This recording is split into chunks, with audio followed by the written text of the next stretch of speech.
देवियों और सज्जनों, ऐसी मान्यता है कि एक बार एक निर्धन व्यक्ति ने बहुत कठिन तपस्या करके माँ लक्ष्मी को प्रसन्न कर लिया। माता प्रकट हुई और उन्होंने उससे कहा, हे वत्स, जो भी मांगना हो मांग लो, आज तुम्हारा भाग्य खुल जाएगा। उस व्यक्ति ने माता को प्रणाम किया और बड़ी ही विनम्रता के साथ उनसे आग्रह किया कि हे माता, मैं आपसे कुछ भी मांगूं, उससे पहले मैं एक सवाल का उत्तर जानना चाहता हूं।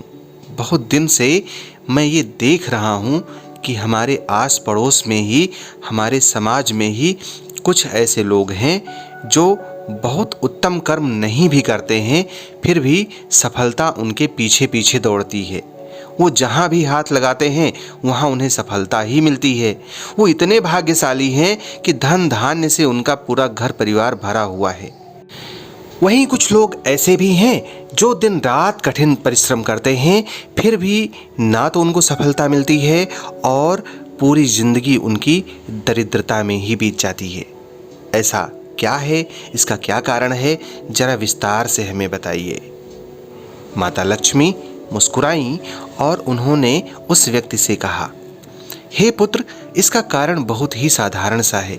अब जो मैं तुम्हें बताने जा रही हूँ उसको बहुत ही ध्यानपूर्वक सुनो और अपने जीवन में अगर तुम इसको उतार लोगे तो तुम्हारी भी जो निर्धनता है वो दूर हो जाएगी और तुम्हारा भी भाग्य चमक उठेगा।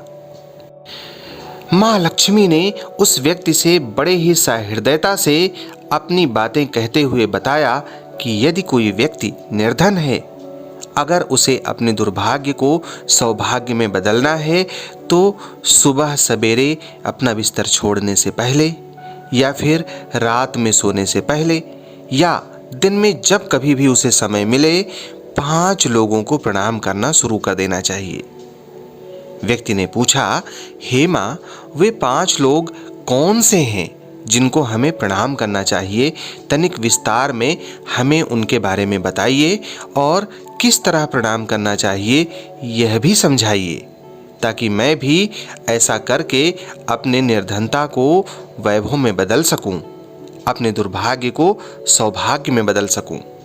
माता लक्ष्मी ने उस व्यक्ति को इसका मर्म बताया और उन 5 प्रणामों के बारे में बताया जो हर व्यक्ति को सुबह अपने बिस्तर को छोड़ने से पहले या दिन में कभी भी जब भी समय मिले अथवा रात में सोने से पहले अवश्य करना चाहिए। आइए जानते हैं उन 5 प्रणामों के बारे में। सुबह सवेरे जैसे ही सोकर आप उठें, सबसे पहले अपनी हथेली का दर्शन करें। ऐसा माना जाता है कि इसमें ईश्वर का वास होता है। आप किसी भी धर्म को मानने वाले हों, आप इस बात से इनकार नहीं कर सकते कि आपको खिलाने वाला, आपके लिए काम करने वाला, भलाई के काम करने वाला, दूसरों को दान देने वाला, दूसरों का सम्मान करने वाला आपका हाथ ही तो है। इसी हाथ से आप अभिवादन करते हैं, इसी हाथ से आप प्रार्थना करते हैं और हाथ आपके जीवन में बहुत महत्वपूर्ण भूमिका अदा करता है। सबसे पहले अपनी हथेली को देखें और इसको प्रणाम करें। दूसरा प्रणाम अपने माता पिता को अवश्य करें, क्योंकि उन्हीं की वजह से आप इस धरती पर आए हैं।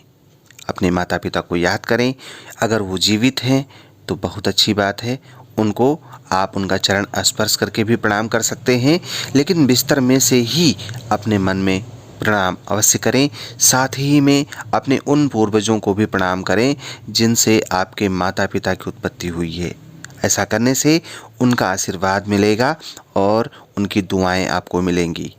और अगर उनकी दुआएं और उनका आशीर्वाद मिलने लगा तो फिर आपको पता ही है कि आप कितनी तरक्की करेंगे। तीसरा प्रणाम अपनी धरती माता को करना चाहिए। जब भी आप बिस्तर छोड़ रहे हों या बिस्तर पर बैठ रहे हों तो धरती माता का स्पर्श अवश्य करें। उन्हें धन्यवाद दें कि उन्होंने आपका भार सहन किया हुआ है और आप इस धरती पर मनुष्य रूप में जो कुछ भी कर रहे हैं उन सब की साक्षी और उन सब का भार सहन करने वाली हमारी धरती माता ही हैं। चौथा प्रणाम आपको उन समस्त देवी देवताओं को करना है जिनकी कृपा आपको प्राप्त हो रही है। साथ ही में आप अपने उन गुरुओं को भी प्रणाम करें जो आपको कुछ सिखा चुके हैं या जिनसे आपको ज़िंदगी के बारे में बहुत कुछ महत्वपूर्ण शिक्षाएं मिली हैं। तो चाहे वो देवी देवता हों या आपके गुरु हों, चौथा प्रणाम आपको उन्हीं को करना है। पांचवा प्रणाम आपको उन लोगों को करना है जो आपके किसी कार्य को करने वाले हैं।